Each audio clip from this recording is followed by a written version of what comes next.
You know, what happens when the official record of a meeting says one thing, but the people who were actually there remember something totally different?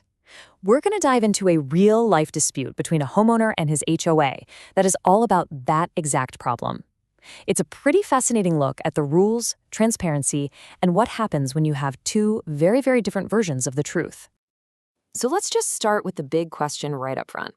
Can your HOA board make a huge, potentially million-dollar decision, we're talking about hiring a whole new management company here, without a public vote that's actually recorded in the meeting minutes? Well, one homeowner was absolutely convinced his board did exactly that, and he decided he was going to fight them on it. Okay, so this whole story kicks off with one homeowner, a guy named Samuel Paparazzo. He's a resident of the Coronado Ranch Community, and he filed a formal complaint against his homeowners association because he felt they broke a really fundamental rule about being open and honest with the community. So, Mr. Paparazzo's claim is pretty straightforward. He's alleging that the board of directors went and hired a brand new management company, which, is a massive decision for any community, without ever holding an open discussion or a formal vote on it. And that, he says, is against the law. And here's the law at the very heart of all this: Arizona's open meeting law. This thing is designed specifically for transparency. It says the boards have to discuss and vote on issues in meetings that are open to all the members. And here's the really crucial part: it guarantees members the right to speak before the board makes its final decision. This law is basically the rulebook for this entire fight. To try and prove his case, Mr. Paparazzo went straight to the official record, the HOA's very own approved meeting minutes.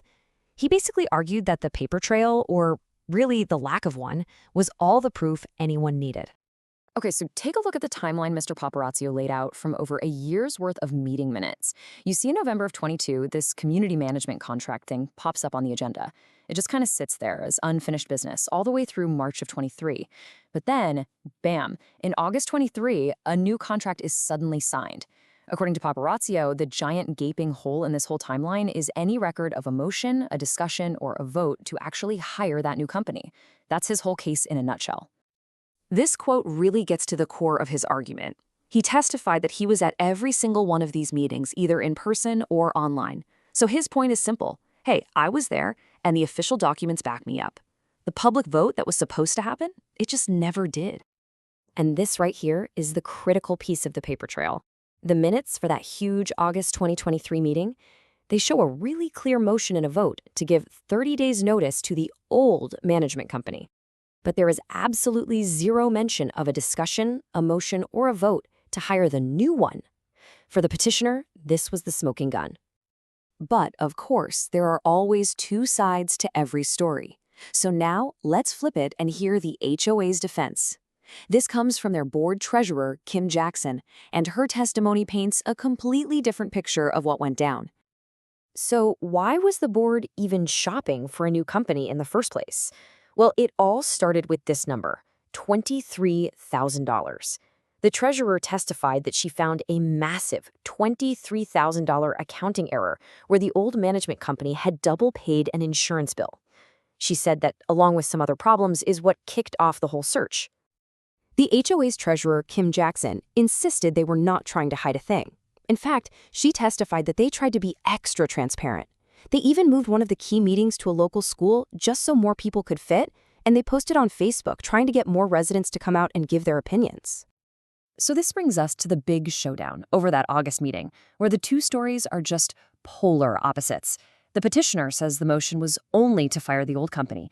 The HOA treasurer says nope, the motion was to fire the old company and hire the new one.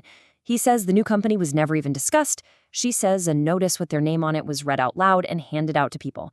It's a classic he said, she said situation. So when you've got two such wildly different stories, how in the world does a judge decide who's telling the truth? Well, let's get to how this whole thing was finally resolved. And in the end, the judge ruled for the HOA.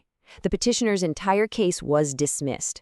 But the reasoning behind this decision is where the really important lessons are hiding.